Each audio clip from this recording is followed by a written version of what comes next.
That's a good thing to see, huh, boss? That loyal guy. He's getting up there in years, but he still finds a way to make himself useful to his people. If you ask me, that's better than withering away all alone or holding on to some faded piece of glory from your past.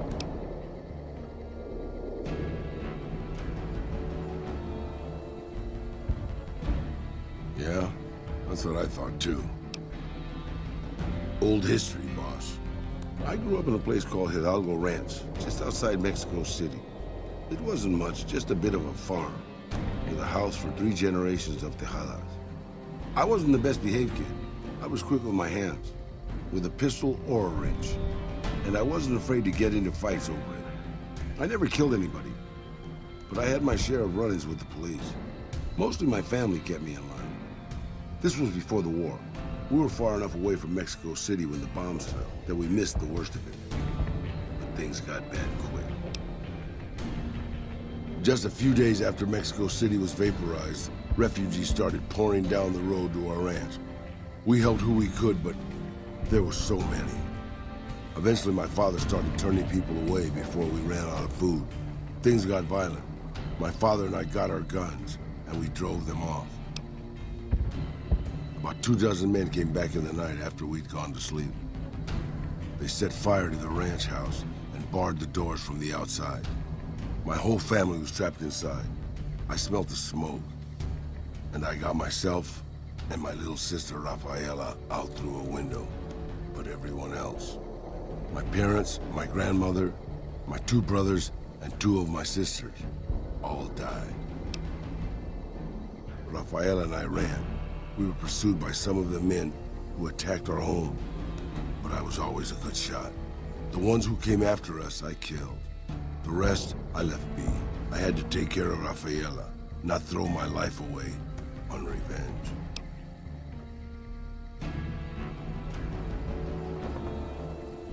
Maybe. I don't know. All I know is that for all my skills with a pistol, I couldn't help them. Anyway, that was weighing on my mind. Thanks for letting me get it out in the open, boss. Got a second to talk, boss? Meeting Corporal Sterling, well, it kinda got me thinking. Here's a guy that's been beat all to hell, right? I mean, he could have retired from the service, but instead he signs back on and does what he can. You think he did the right thing?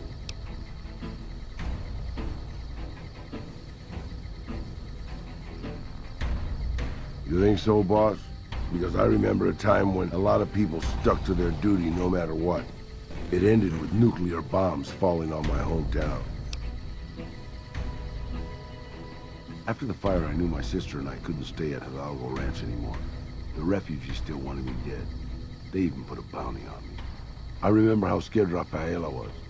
I told her if she came with me, we'd see the vaqueros. She used to love the rodeo, especially the trick riders. We figured maybe we could find help in Mexico City. We were young. We didn't know what had happened, really. We didn't understand about the bombs.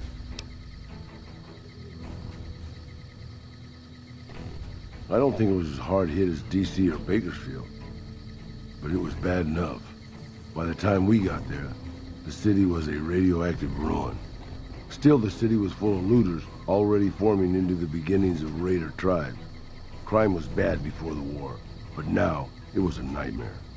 We were living like scavengers, scraping by on what little food we could find, always looking for medicine for my burns. And then, of course, the radiation started to kick in, turning me into this handsome devil you see before you. You're a poet of understatement, boss. But there were moments it was almost worth it. I still remember finding that novelty costume shop. I was just looking around for something I could slice up to wrap my burns when I saw the vaquero outfit hanging on the rack like it hadn't been touched. I took it, not like anybody else needed it, you know, and wore it back to our camp. Rafaela laughed for the first time since the bombs had fallen. It was. I started to build up a legend. Sometimes it headed off trouble, but most of the times it just started more. Young punks looking to prove themselves would come looking for me. But my eyes were sharp and my guns were quick. For a while, it seemed like we might even survive there. Until Rafaela.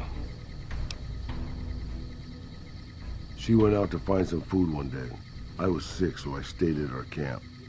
I guess it must have been the beginning of radiation poisoning. Anyway, it was supposed to be safe, but some raiders happened to pass through where she was scavenging. I won't speak of what they did to her. When I found her body, the only way to recognize her was this funny little scar on her knee from when she was a little girl. Terrible doesn't begin to cover it, boss. I led my whole family down. First the ranch, now Rafaela. I was the last Tejada. I guess maybe I went a little crazy then. I took my guns and went back to that market. I didn't have many bullets, but I had enough. After the raiders were dead, I salvaged what I could from the store. I was tired.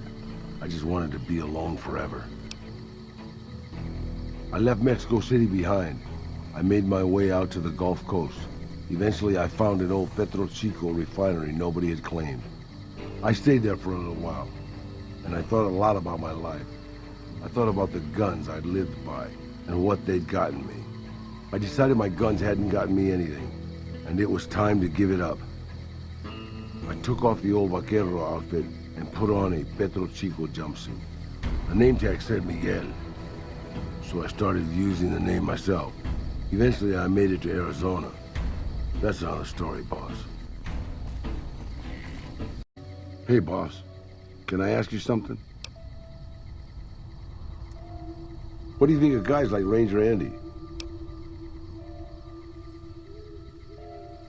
I mean, guys who have a world of experience doing what they do, but have to give it up because they're getting old and slow or too injured.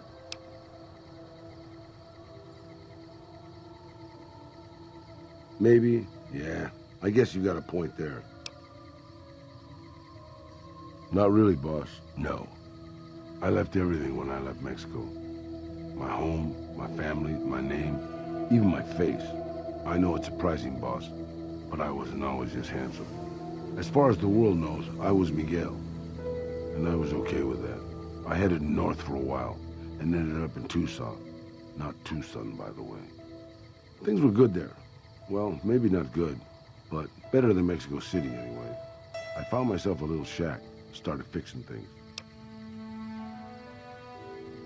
Oh, sure, boss. I was always good at fixing things. Some I fixed for the town, some I fixed for other people, some I fixed just for the hell of it. It's a better way to use your hands than killing. And even then, I wasn't getting any younger or faster. I lived there for a long time, kept to myself, didn't get into any fights. Hell, the only reason I even kept my guns oiled was professional pride. Getting there, boss. I'd been in Tucson. The locals can call it Tucson all they want, but it's Tucson, damn it. About 75 years when she showed up. Prettiest thing you ever saw, boss. Maybe it was just a trick of my senile brain, but I swear she looked just like my Rafaela. Her name was Claudia. She ended up taking work at one of the brothels in town. I never went to her, of course. How could I? But I looked after her in my own way. This was a long time ago, before Caesar's Legion pacified Arizona and brought the raider tribes to heel. A tribe came into Tucson one day. More a gang, really. Dirty Dave and his 6 brothers. They were looking for bullets, and I sold some to them. I figured if I did that, they'd leave town before they tore it up too much. No, boss. No, they didn't. As I was saying, I hoped they'd leave the town in peace. Instead, they decided to stop at Claudia's brothel to take the edge off. I don't know which one of them got rowdy first, but by the time I heard the screams and got my guns, it was too late. They shot up the brothel, killed 4 girls, and taken Claudia for their sport. I went after Dave and his brothers. They had a head start, but they slept nights. I didn't. It took me 3 days to catch up to them. Claudia was dead when I got there. They put a bullet in each of her eyes. I couldn't do anything except avenge her, just like Rafaela. I charged into the middle of their camp and started firing. 2 of them were dead before they knew I was there. The other 5, though, they shot the shit out of me. I would have died, I think, if I wasn't so full of rage. By being a meaner old cuss than the rest of them, boss. I wanted to keep living until they weren't. So I just kept shooting until they were all dead. I was in pretty bad shape in the end, though. I don't know how long I laid there, with the sun baking me and the buzzards chomping at me. Eventually, I got the strength to start moving. Some long time after that, I managed to drag my carcass back to town. When I recovered, more or less anyways, I left Tucson and headed west. I ran into Tabitha at Black Mountain, and well, the rest you know. I swore I was done with the gunslinging life. I was too old, too slow, and too beat up to protect anyone anymore. I thought I was done forever, but after traveling with you, I realized I've always had my doubts. About whether I still had what it took to carry my pistols proudly, to use them to do what's right.